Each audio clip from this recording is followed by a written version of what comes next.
Did you know that there's a different credit score other than FICO that your clients can now use to qualify for mortgages? This is breaking news. Stay tuned. This episode of Keeping It Real is brought to you by Real Geeks.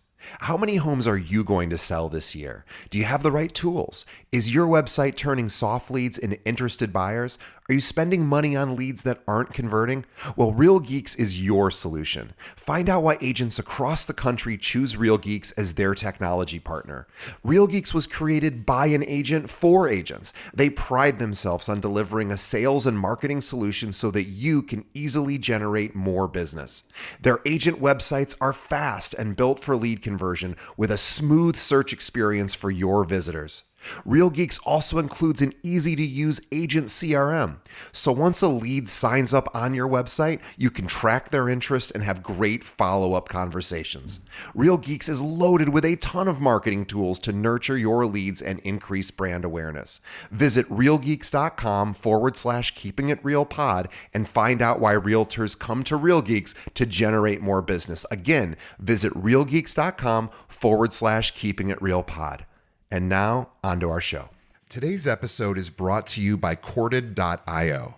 Are you looking for agents to join your brokerage or team? Now, as a real estate recruiter, I can tell you the answer is always yes. But most agents aren't looking to move right now. So how do you know who to contact? Well, what if I were to tell you there's a recruiting and retention tool powered by artificial intelligence that shows you exactly which agents in your local market are looking to leave their brokerage right now and which agents at your own firm are also looking to leave you? Now, I've been recruiting realtors for 15 years and I've hired over 2,000 agents. I can tell you with no exaggeration, this is the tool I've been waiting for. Corded's AI looks for trends across dozens of variables for each agent in your market and shows you which agents they believe are likely to move. Not only does it do that, but Corded's AI went and visited my recruiting website and read everything I offer. So now when I'm recruiting, Corded's AI tells me exactly what to say based on that agent's needs and what my brokerage can offer. It even writes emails for me. I've never seen anything like it, and I use it every single day. Now, if you are looking to grow your brokerage, Corded.io is the best tool out there. Visit Corded.io to schedule a demo. Again, that's Corded.io. And now, onto the show.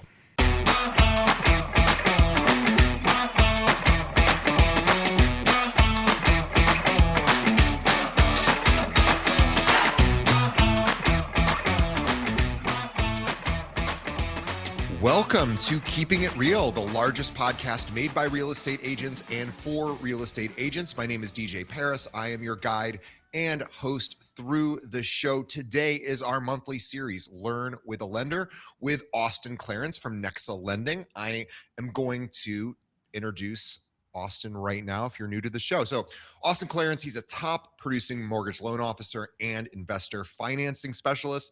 He offers loans through his company Nexa Mortgage, the largest mortgage brokerage platform in the United States, by the way, by leveraging access to over 280 lenders nationwide. He structures everything from conventional and FHA loans to advanced investor strategies, including DSCR, short-term rentals, construction DSCR, and 15% down investment property programs. So Austin is known for solving complex financial scenarios that traditional retail banks often pass at. He works closely with retail agents and investors to help them get more offers accepted, close more deals, and grow their real estate portfolios strategically. Through his Learn with a Lender segment here on the Keeping It Real podcast, he delivers practical, up-to-date lending insights that agents can immediately apply in today's market. I want everybody to follow Austin on the social networks, including Instagram, TikTok, and YouTube. He's got the same handle on all three, which is austin.mortgage. We will have a link to that in the show notes, austin.mortgage, Instagram, TikTok, and YouTube. And shoot him an email. Get on his email list, Clarence@Nexa, N-E-X-A, nexalending.com. Austin, welcome to the show. DJ, thanks for having me again. Looking forward to the conversation. All right, so we're gonna jump right into it. So it's funny. I, for the last year, signed up for CreditKarma, just for some whatever reason. And I do like it because I get this little notice every so often. I don't know if it's monthly, where they tell me here's where my credit score is. I feel like it's kind of a little report card of life, so to speak. So I get it. I'm totally sure, what to do with it. But obviously super important for buyers. So tell us what's changed in the Credit Karma and also what's called a Vantage score. So let's talk about it. Pretty big update. You can now use that Credit Karma score that you were just referring to, DJ, to get approved for a mortgage. This is huge. How it works is the credit score is called the Vantage score. That's like the technical credit score is more of like the actual platform, and the Vantage score is a name of that scoring model. For decades, for pretty much all of time, lenders have had to use the FICO scoring model. Right. As of really this past month, we've seen lenders start to roll out and accept that Vantage score, which is awesome because Vantage score is really a more modern way of assessing credit score, of really assessing the picture of the actual background of the particular borrower. This is awesome because Vantage score and the Credit Karma score can often come in higher than the FICO score. So think about it, you have a higher score. Is it going to be harder, or easier to get approved? Is your interest rate going to be higher or lower? Now, typically it's going to be better terms, and often it's a higher chance of approval with that Vantage scoring models. We're already seeing some pretty massive discrepancies pulling credit reports, looking at the FICO and still looking at the Vantage score. I just had a client who applied last month, and his middle score was a 676 with the traditional FICO model, and it Mhm. came back at 783. Wow. 783, that's a top tier credit. Anything above 780 will always put you in that top tier bracket. Yeah. 676 is okay at best. Really, it's honestly subpar. And there's going to be a penalty with higher rates, higher fees with that score, in addition to having a lower chance of having the approval. So this really is a game changer. Again, this really just went into effect and is being rolled out now. That's why you probably haven't heard this update until this podcast. When No. is every lender in the country going to roll this out? It could be by the end of the year, it could be next year, it could be a couple years. The efficient up and coming lenders that more modernized, they're rolling this out now. Eventually, everyone will have this. But this is an awesome update, DJ.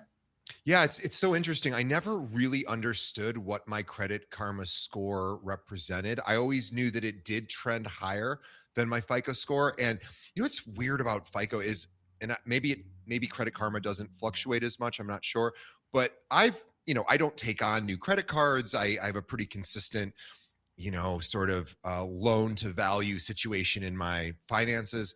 And it's crazy. I think a couple months ago, I took a 50-point hit in my FICO score. And I was like, I have no idea why that happened. I literally did nothing different this month. And so I don't pay that much attention because I'm not taking on new loans, but it does feel like a little bit of a gut punch. And I go, oh, I must have done something wrong, even though I didn't.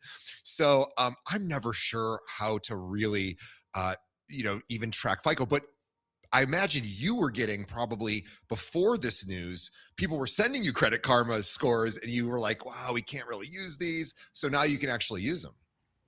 Exactly. Every loan officer in history has had hundreds or thousands of clients who, why is your score different than mine? And here comes the screenshot of the Credit Karma score that's off by 80 points and nowhere near what the lender is using. And it usually comes in a little bit higher on Credit Karma than the actual FICO model, which can be hard to even assess where your score is. You typically have to pay for that data if you're a consumer, besides doing a soft or hard credit check on the lender level. So this is a game changer. It can help tons of borrowers. It's just a different formula. It's a different opinion, and it's a more modernized version of that, right? So for example, Vantage Score, you can have a credit score with only having credit for a month. With typical FICO, you have to have a 6-month Yeah. track record. Things like utility payments, rents, even like your phone bill can often pop up on the Vantage score. So it's casting a wider net, encompassing more data. That's just going to make it easier for more borrowers. It's going to open up eligibility for a lot of Americans who couldn't qualify off the traditional model, and now they're going to qualify with the current model. It's funny you bring that up, DJ. I can't tell you how many clients I've had over the years become frustrated and disappointed and sad they're not going to qualify because they've been checking their Credit Karma daily or weekly for years, thinking that's going to be their gold ticket to get the approval. And come to think of it, the lender has a different scoring model and they don't have the same score. Therefore, they're not going to have the same loan determination or approval that they thought they would get with that credit score. So now it's literally as simple as opening up a Credit Karma free account. I feel like I'm a Credit Karma salesman, but it's that easy to track your score now. The Vantage Score 4.0 is the same that's going to pop up on Credit Karma, and it could be the same as what you might see on your banking app. There's so many different websites out there Yeah. that have scores, and the Vantage Score is typically what pops up on there, not the FICO score. Interesting. Yeah, I know for some of my credit cards, it seems like they all send these now, and some of them are FICO, some of them I don't know what they are. But it is always confusing because you're right. There's some variance in the Credit Karma score. And just out of curiosity, why is the Credit Karma score tend? Why does that tend to trend higher? It's just a different trending model that has different kinds of data that a traditional FICO model just doesn't have. For example, let's say you take out have a $10,000 credit card, and every month you pay it down and you're just chipping away at that. The new model, Vantage Score, or even the Credit Karma score, is going to give you credit for that. You've been chipping away, you've been making bigger payments, you took on a ton of debt, and now you paid it off. We're going to reward you more. FICO score could say, oh, you had this big credit card, you're going to be penalized. You might get a few points for paying it down, but you're not going to get that big reward, that big upside that the Vantage score has. So a lot of people think FICO has really not made updates to their technology over the years with the way that we now have utility credit and rent payments being available. They just never decided to report that. So I think this is a great idea that VantageScore is rolling out all these new ways to add new forms of credit onto the credit report. The best part about this is with the last credit check I did, I just sent you a text about that one the other day, DJ. You can actually pull a credit report and it's going to pull the Vantage score and the FICO score. So let's say Yeah, that FICO happens to be higher than Vantage score, you can still use the higher of the two. sure. Again, this is a newer technology, newer program. Most lenders don't have this. I have one lender I can broker out to that does.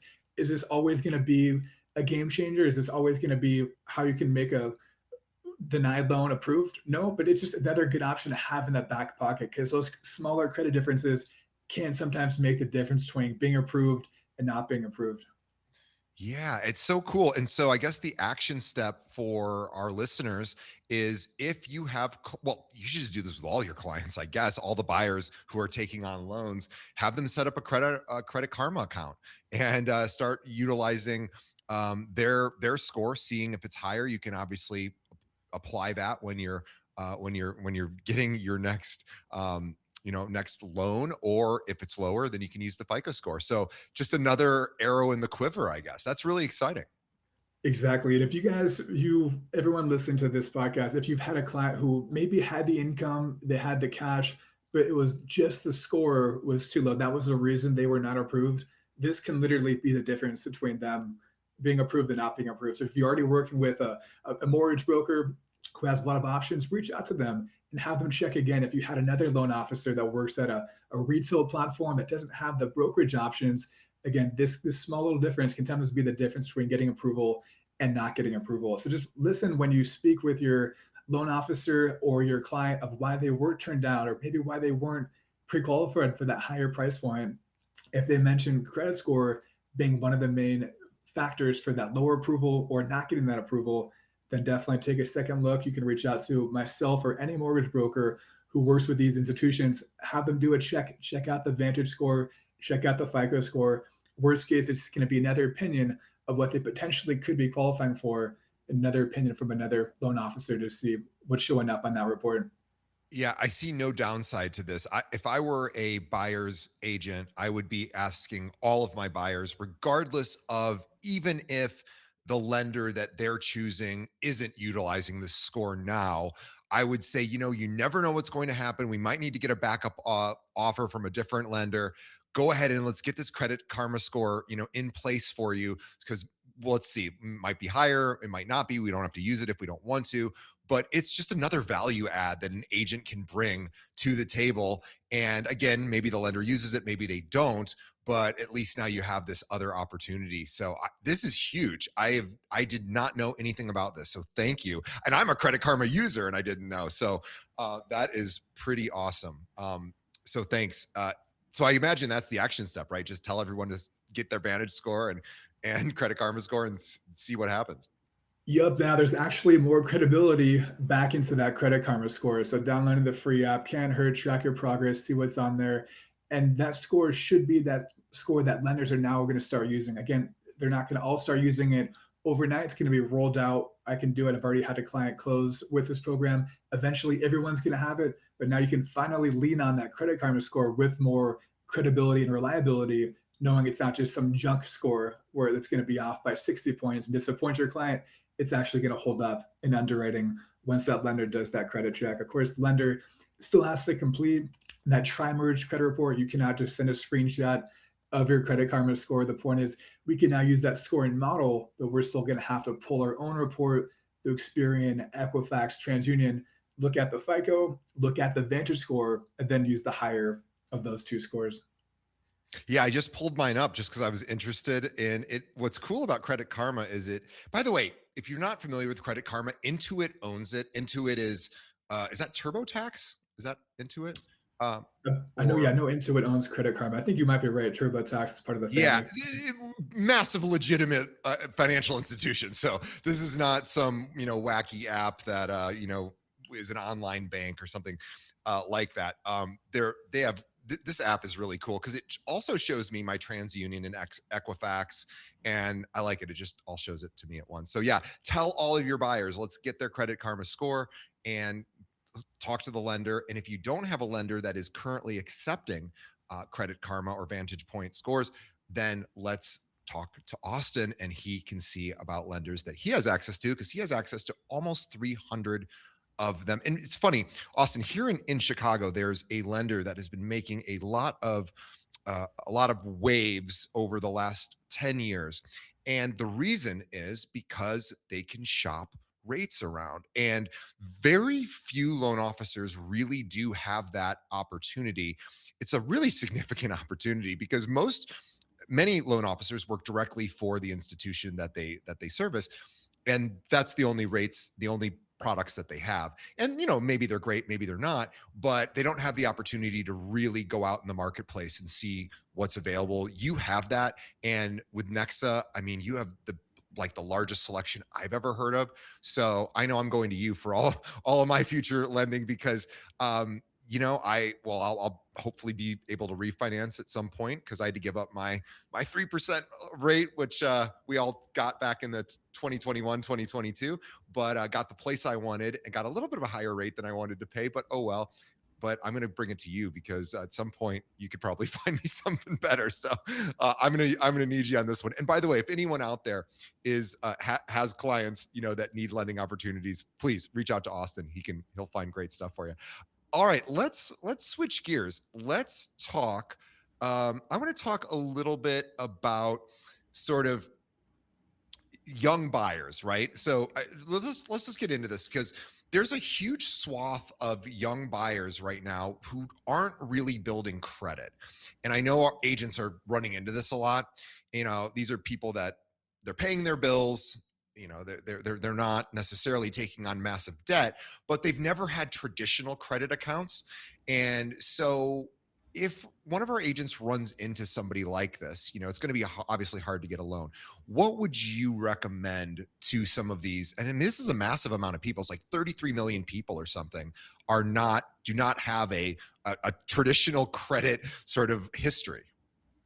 Exactly. And if you have the means to pay cash, why should you be penalized for that? You should be rewarded for that, if anything, because you don't need that credit that shows that you probably have cash income to support in other areas. What I'd recommend if someone's trying to build credit, the fastest thing you can do is open up a secured credit card with a local bank or a credit union. It's typically free. You can get a small credit line. That's the fastest way to build credit. What I'd also recommend is now that we have the Vantage score, this is rewarding those borrowers that are part of that 33 million figure that you just mentioned, DJ, that maybe they pay their phone bills, they pay their utilities on time, their rent, they just haven't had a need to get a credit card or a personal loan or a car loan, or they haven't qualified for a mortgage yet, so they don't have a mortgage on their credit report. These are people that were penalized with that FICO model that are now being rewarded with that Vantage score model. So overall, best practices for credit. If you're speaking with someone, you as a realtor who wants to purchase a house, maybe they're 6 months out or a year out. Maybe they aren't. Maybe they're just a couple months out. Now that we spoke about the Vantage score, can populate a score in as little as 30 days. But if they are looking further out, the best thing you can do, add yourself as an authorized user on a card that has a clean payment history, that has a small or zero balance that gets paid off monthly. And the other best thing is opening up a secured credit card, which is free, typically local bank, credit union, any kind of institution, pretty much always offered. This is another fast way to build credit without taking on time that's going to lower your score up front, because it's probably not going to have a credit inquiry. It'll start building credit from day one. I'm going to give all of our audience a stat. And Austin, this might be a stat that is new to you. You probably do know this, but just in case our audience doesn't, and this really speaks to what we're talking about. A lot of what we've seen in first time home buyers is that the age has trended upward over the last 10 years in a way that it's trended upward into taking longer for the average American to purchase their first home. It used to be around 30, 31, 10, 15 years ago, I believe. Now it's up to almost 40 years old. It might even be above 40. And that's a real problem for Americans because I don't want to have the conversation about whether rent is throwing money away or not, but just building equity alone is something that tends to be often somebody's largest financial asset at retirement, or certainly one of their largest financial assets. And if they don't start building equity in their 30s, it becomes really challenging. I mean, you can get lucky, but it can become really challenging to, have that that wealth accumulate over time. And so what's interesting is the stat I was going to mention is what's interesting is yes, younger people are waiting longer. And look, there's a lot of reasons for that. It's not just because they don't want to or they're not aware of it. The pricing power has changed and middle class is shrinking, and it's certainly tougher. What I will tell you that is an massive opportunity with this statistic. So 59 years of age is the current age of the average home buyer. 59 years. Now, these are people that have had mortgages before. They have good credit, probably, and they've probably made a whole bunch of money in the last 5 years on the equity in their property. And they're probably nearing some sort of life event, right? So maybe they're downsizing, maybe mom and dad are moving in because they're elderly, maybe the kids are moving out because they're out of college. Now you have people in this really interesting place where the average homeowner or buyer, rather, the average home buyer is now almost 60 years old. And so we always think get the young people in, and yeah, we should. But what's happening right now is older people are trying to figure out what to do. And this is a huge opportunity, I think, because they could take some of the equity and perhaps use it as a way to purchase an investment property, or maybe they're downsizing, they don't need the big home anymore, so they take some of, they sell the home, which is appreciated, use the money for that, and then have extra money left over for other opportunities. So I just wanted to share that with the audience because that blew me away. I did not know the average homeowner was, or average home buyer was that old. I always think it's got to be the younger generation. Well, currently it isn't. Wow, yeah, that's almost 60 years old. That's not the number that we want to see. When we want to see all kinds of ages get into homeownership, but the smaller that number is, I think the healthier of a sign of economy it is for the cost of living, the cost of the average mortgage rate, the cost of home values. So all we can do is help our buyers, let them know that there's programs out there that could help, whether it be affordability, whether it be the credit components that we've spoken about. There's different angles to get these buyers qualified that they probably didn't know existed. Yeah. So, don't neglect the older generation. Even if you are a younger agent who tends to, find their clients on TikTok, those 59-year-olds are not on TikTok. They are on Facebook, maybe Instagram, and they're maybe on LinkedIn. Oh, they're definitely on LinkedIn. So anyway, let's go out and find the people that are actually buying right now. All right, let's talk about rates. So people always want to talk about rates, and I don't ever get too caught up in rates because rate chasing is probably a dead end. It's like trying to time the stock market. Good luck. The top smartest people in the world can't seem to do it effectively. So I know that, whatever the rate is, it is when you're ready to make a home purchase. However, we should talk about where it is currently and what's going on with the current sort of international situations that are going on in the world and how that's being affected, because it is being affected. So give us an update on what you're seeing out there. For sure, DJ. I know as of today, this morning, when I looked, the average interest rate across the country for a strong scenario, 20% down, great credit, was a 6.66 interest rate. So we're up a little bit more than a half of a percentage when we did our initial podcast, but 3.5 months back, right before the Iran conflict. And that's really the main theme. The Iran conflict, the Strait of Hormuz specifically, this is where 25% of the world's oil come from. So as long as that strait is shut down, oil prices are going to be up, mortgage rates are going to be up with that. Neither of us should really pretend to know when we think this war is going to be over. Neither of us know when rates are going to come up or come down. I think that once the situation does finally dissolve, there's a mediation in play, and there's a deal that's cut, we're going to see rates take a little bit of a drop off. Am I telling buyers this? No, I'm not, because this is, again, just my personal projection, and I don't want anyone to wait for rates to drop if it's really just kind of a guess. But that's the most likely scenario when this conflict does end. Oil prices are instantly going to drop. The barrel of oil right now is right around $90 a barrel.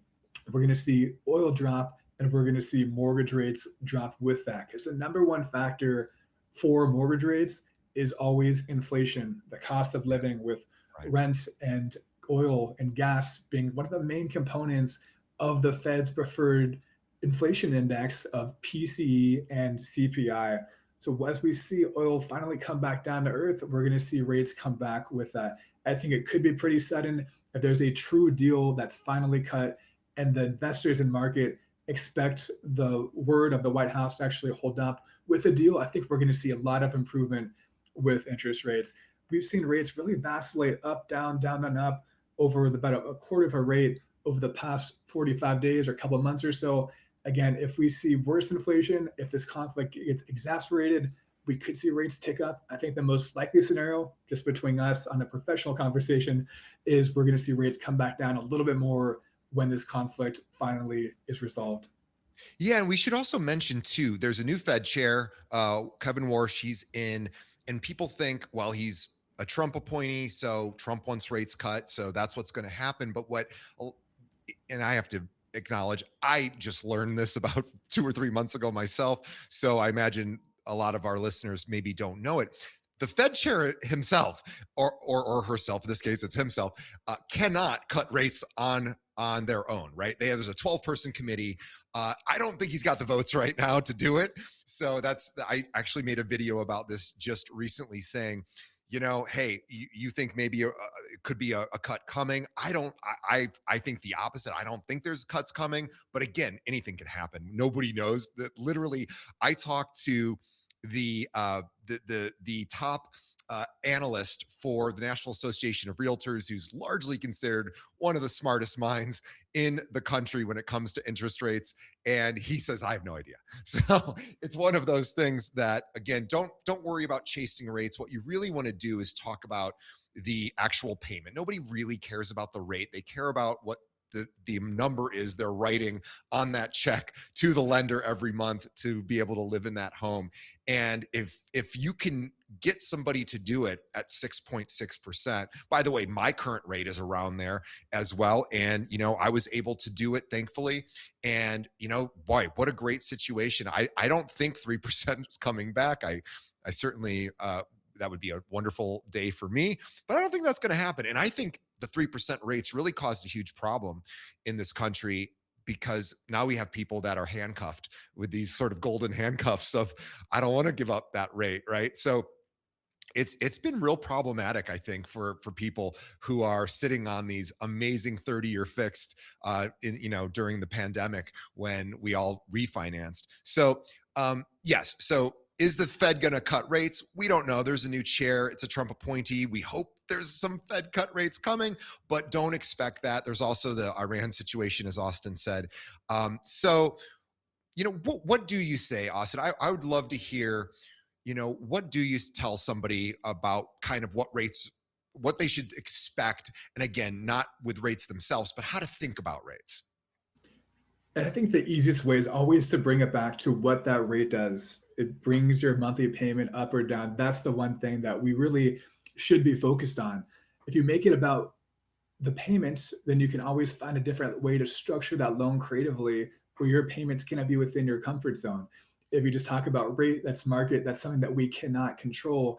It's just going to cause you to be emotionally exhausted, stressed out, make you feel like you're not getting a good deal when everyone else did because they purchased in 2020 when they got the 3.5 or 3.25 Yeah. interest rate that you just brought up, DJ. So control what you can control, and let's try to focus on bringing that payment to a comfortable payment zone. How can you control that? With negotiation to all my buyers agents, you guys are obviously well aware of getting seller credit to either do discount point or a permanent buy down to have Yep. their rate brought down on a permanent 30-year fixed basis. When there's less buyers, less buyer activity, what happens? There's less demand, there's more opportunity to get more aggressive with those offers. I think spinning it that way with your buyers when they're a little bit discouraged, they're bringing up waiting. You can remind them how many other people are probably waiting and how many other people, when rates do drop in fall or winter, who knows, they're all going to be jumping in that pool at the same time, making a big splash. It's going to be a lot of demand that's thrusting into that market at one given moment. In this market, you can get a little bit more aggressive with seller credit, with those discount points, having a 30-year fixed payment that's never going to change, locked lower because you did a permanent buy down. Or, of course, another great option, doing a seller credit to cover a temporary buy down. We can have your rate dropped by 2% of Sure. a rate in year one, 1% of a rate in year two before it permanently adjusts and never changes for the remainder of the loan. Just getting creative, talking through these strategies with your lender, having the loan officer and lender discuss what their payment goal is. That's the best way to mitigate the conflict of the rates, the thing we can't control, the thing we really have absolutely no control over other than the payment, other than making sure you structure an offer that's going to make sense for yourself as a buyer. Yeah, and I just want to really encourage our audience to reach out to you directly. You don't have to understand buy downs or where rates are currently trending, although Austin does send a weekly email that you should be on. aclarence@nextlending.com is how you get on that list. We'll have a link to that in the show notes. But reach out to him. He knows, not only does he have all this information, he has access to almost 300 lenders. Like, that is so unbelievably important that he is going to find the best possible product for your clients needs. And even if it's just a backup offer, reach out to him. We have so many agents, they come up to me, whether it's virtually or if they see me in person here in Chicago. And they're so grateful that I've put this podcast together for the last 8 years. And certainly that's very flattering. And I'm appreciative that people find value in it. And it really is a labor of love. I do it. This is not how I earn my, all of my income. I have a day job as well. But I do this because I really am trying to help agents out there do better and learn from top agents, and also learning from our amazing partners like Austin. And they often ask me, like, hey, thank you so much for doing this. Like, how can I support you? And I say, well, I don't sell anything. I'm not offering anything. I probably should. I'd be probably a smarter man if I had like a course or something to sell. So what I tell them is, we have partners on the show like Austin. They are the ones that we really want you to reach out to, because people like Austin help keep our show running. So even if you have a great relationship with your lender, give him an opportunity to be the backup offer. Reach out to him. But let's switch gears, because I want to talk about something that is really can be very frustrating for agents when they have clients who are self-employed. So let's talk about the news on what in somebody who's self-employed should be thinking about in order to get themselves ready to be able to get some of these products more easily. I think the legacy way of qualifying for a home loan, if you are self-employed from a lender standpoint, is always 2 years of tax returns. It's the same for VA, FHA, conventional. In some cases, you can use 1 year, so technically it's not 100% correct. Again, tax return income is what you report to the IRS after all of your expenses, losses, write-offs, home office. We as lenders and realtors, we obviously have a ton of ability to write off expenses. The downside of that is it's going to mitigate your income on paper for the loan. Right. So there's so many programs out there that lenders have recently brought out that are a lot more flexible for our self-employed borrowers. That gig economy is massive. There's tens of millions of Americans who are currently self-employed, working different self-employment jobs, and they don't have that W-2 income. The new program is that I just helped my first client close on is a 3.5% down profit and loss loan. So you can make your own profit and loss. It doesn't have to be created by a CPA or a tax preparer, and you can Oh, use that to qualify for a loan instead of your actual tax return income from 1 or 2. Sometimes your taxes can be 2.5, almost 3 years old if you filed an extension. So there's so much more flexibility in this day and age for those self-employed borrowers. So this is another one. If you guys, as a realtor listening to this podcast, run into an issue for a self-employed client, they can always exercise their option to find a 3.5% profit and loss loan. Of course, the next best option is you can do a 10% down. The 3.5 is actually through FHA, so it makes it much easier to refinance out of later on after you close and make 6 payments, or you can do a 10% down bank statement loan. Again, these are both options where the lender is not going to ask you for your tax returns. You're not going to have to get your CPA or your tax preparer involved. You can make a profit and loss showing your income for the past 12 months, and that's what the lender is going to use to cover your income. So now you can get all the benefits of writing everything off on your actual taxes, lower your tax liability, have a much smaller tax bill, let your CPA cook and do his job, and then you're going to focus on qualifying for that loan using that profit and loss. yeah, that's such a great idea. I mean, so many of us have really embraced the gig economy, global gig economy that we see now, and we participate in it, and we open our own micro business, whether we're driving for Uber or Lyft, or we're delivering something, or we're opening up our own Etsy shop. And what can be challenging is there's obviously, when you go to pay yourself for some of these situations, you might not be paying yourself very much, and it might just be difficult to get loans. And so this is a huge deal for anyone that's self-employed. And yeah, I know I have an S corporation, which is a little bit different, but I own that, and I'm an employee of that, so it makes it a little bit easier. But even when I go to get loans, I pay myself such a small salary that they look at that and go, well, how can you afford to buy this house? And I go, oh, no, I own the company, and I have to show all the documents, and then it usually goes through. But people who are self-employed deal with these issues all the time when they're getting credit cards, bank accounts, obviously loans, and this is huge news for self-employed people. Exactly. And this is not a program that's like a down payment assistance loan. You can't really stack multiple unique factors on loans. This is a 3.5% down, ideally, typically a first time homebuyer program.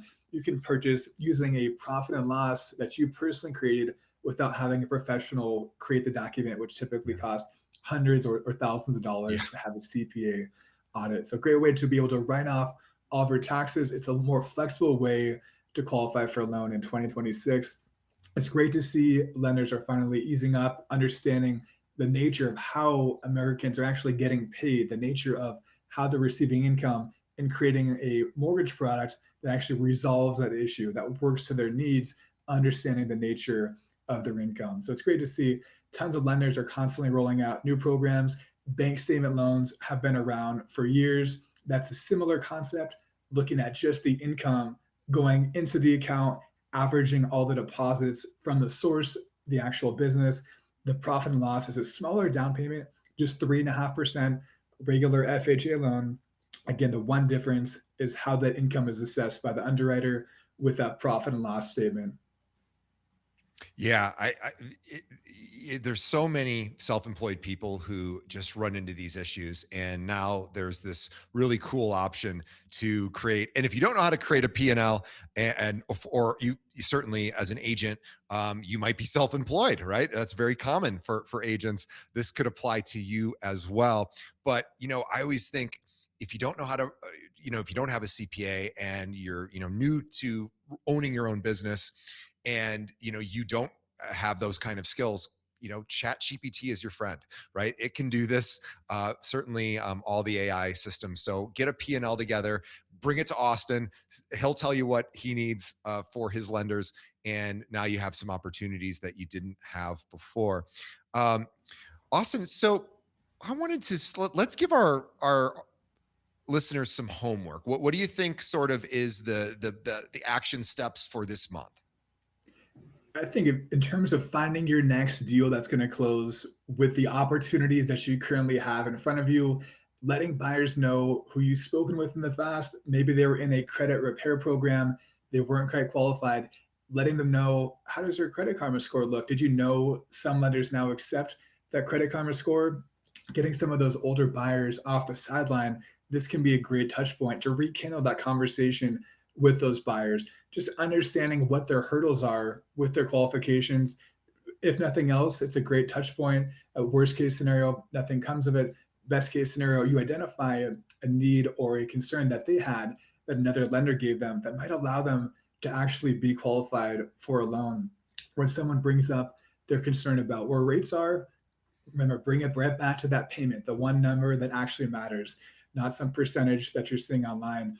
Bring it back to the payment so we can work up ways, tell the loan officer what that payment goal is. You can remind them, and then you guys can work backwards, reverse engineer that, figure out how much seller credit you need, at what price point to make sure all the numbers play out. So I think it can't hurt to just pick up the phone, talk with some older buyers, maybe someone that was thinking about purchasing a second property or a first time home buyer that you hadn't spoken with in years.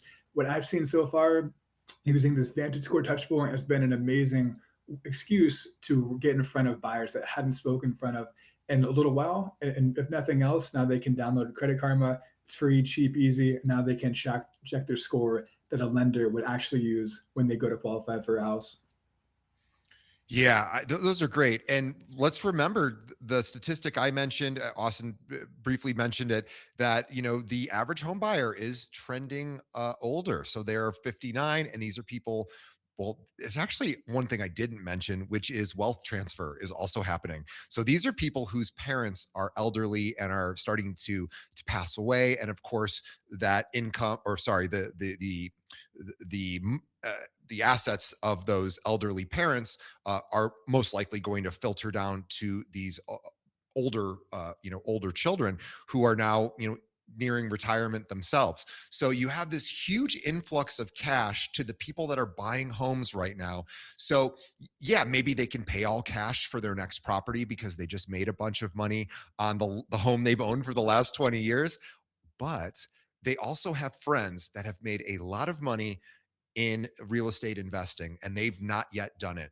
Austin, by the way, is a specialist specifically in investor financing. Now, he deals traditional, primary residence stuff like me. I'm a primary residence holder, so I use him for that. But everybody has friends that have made really strong financial investments in real estate, and they really just need a nudge. And now you have these older people that have cash on hand, possibly from their parents. They have a huge amount of equity they built up in this home they've lived in for 20 years. And they have a life event that's happening, like they might be downsizing, or kids are moving out, or parents are moving in, whatever. So this is a massive opportunity to either talk to them to get them in their next primary residence, or to have the conversation about, hey, let's talk about investments. I've got a great lender. Let me connect you with Austin. Let's see what we can do if you want to create some good legacy wealth. And so I just see there's so much opportunity right now. And we focus so much on inventory and how tough it is for primary buyers right now. And yes, it is. And rates are always going to be higher than anyone ever wants, except from several years ago when they weren't. But this is an opportunity where you can really get into, I think, a good network of a new revenue stream for you as an agent. So if you're always thinking, I got to get the first time home buyers, you're neglecting this older demographic that really does need your help right now. And these are people that don't do it on their own. They use professionals. They have CPAs. They've had realtors in the past. They have attorneys for their estate planning.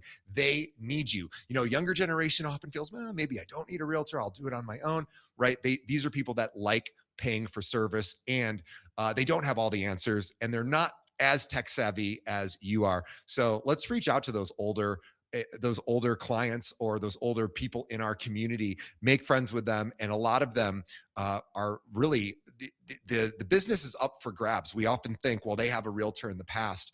That realtor probably has not stayed in touch with them.